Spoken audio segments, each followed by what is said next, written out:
ओम शांति। आज 18 अप्रैल 2021। आज अव्यक्त मुरली है रिवाइज 14 दिसंबर 1987 का। आज की मुरली का सार है संगम युगी ब्राह्मण जीवन की 3 विशेषताएं।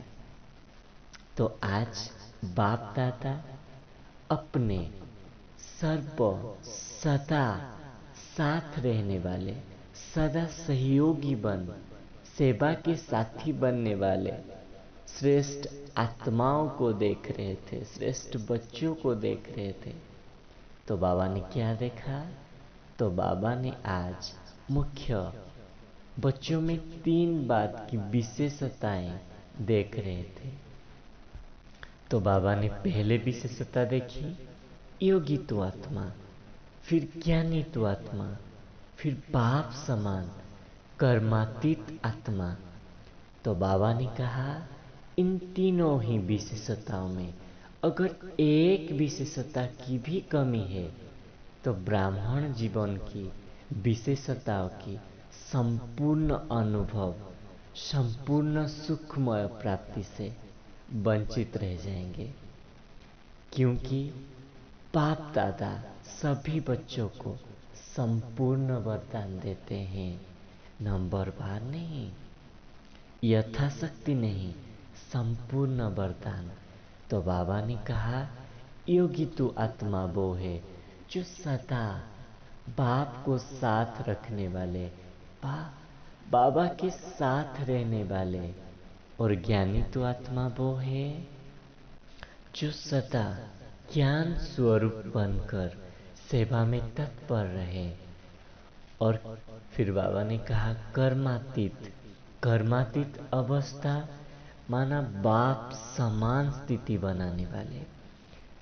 तो बाबा ने कहा इस समय को वरदान मिला हुआ है, क्योंकि स्वयं भगवान जब इस धरा पर आता है अपने बच्चों को वरदान दिलाने के लिए, तो ये युग, ये समय वरदानी समय कहा जाता है।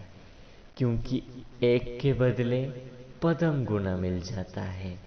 सत्युग में एक का पद्मा गुना प्राप्ति नहीं होता है, लेकिन अभी प्राप्त हुए प्रारब्ध के रूप में भोगने की अधिकारी बनते हैं।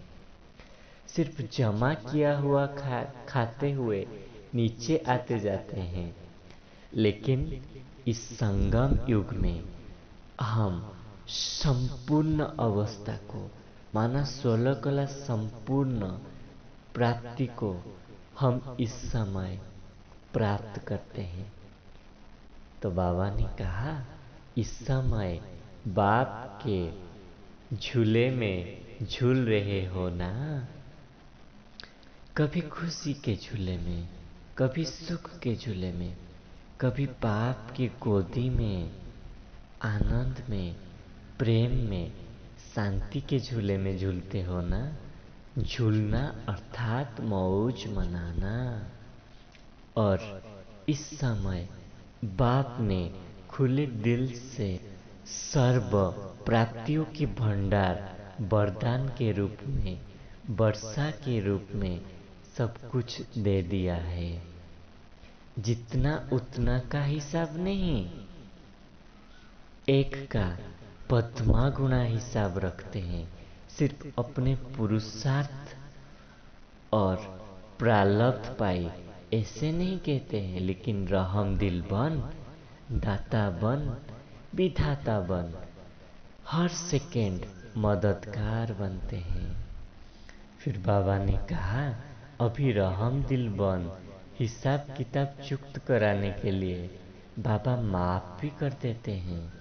लेकिन माफ लेने का विधि भी है।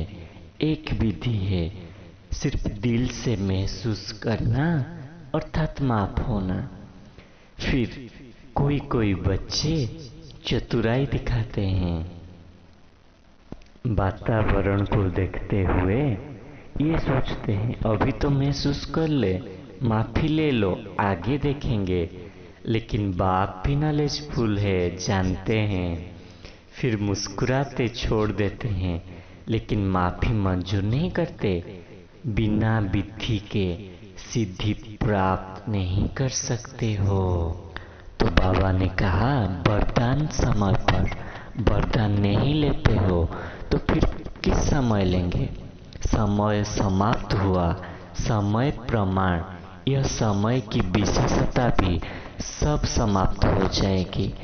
तो जो करना है, जो लेना है, जो बनना है, अब इस वरदानी समय में ही बनना है।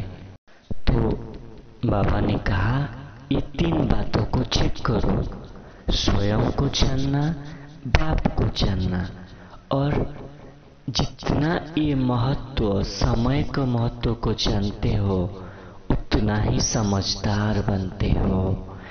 बाबा अभी फाइनल रिजल्ट अनाउंस नहीं करते हैं, सिर्फ अटेंशन दिलाते हैं। अभी चित्रगुप्त गुप्त है, फिर प्रत्यक्ष होगा, इसलिए फिर भी बाप को रहम आता है। चलो 1 साल और ही दे दे, फिर भी बच्चे हैं ना। बाप चाहे तो क्या कर नहीं सकते, सबकी एक एक बात अनाउंस कर सकते हैं। कोई भोलानाथ समझते हैं ना। तो बाबा ने कहा, मैं भोलानाथ भी हूँ, लेकिन महाकाल भी हूँ। अभी बहुरूप बच्चों के आगे नहीं दिखाता हूँ, नहीं तो सामने खड़े नहीं हो सकेंगे। इसलिए जानते हुए भी भोलानाथ बनता हूँ, अनजान भी बन जाता हूँ। लेकिन किस लिए? बच्चों को संपूर्ण बनाने के लिए। फिर बाबा वरदान में कहा, खुशी के साथ शक्ति को धारण कर विघ्नों को पार करने वाले विघ्नोजित भव। जो बच्चे जमा करना जानते हैं वो शक्तिशाली बनते हैं।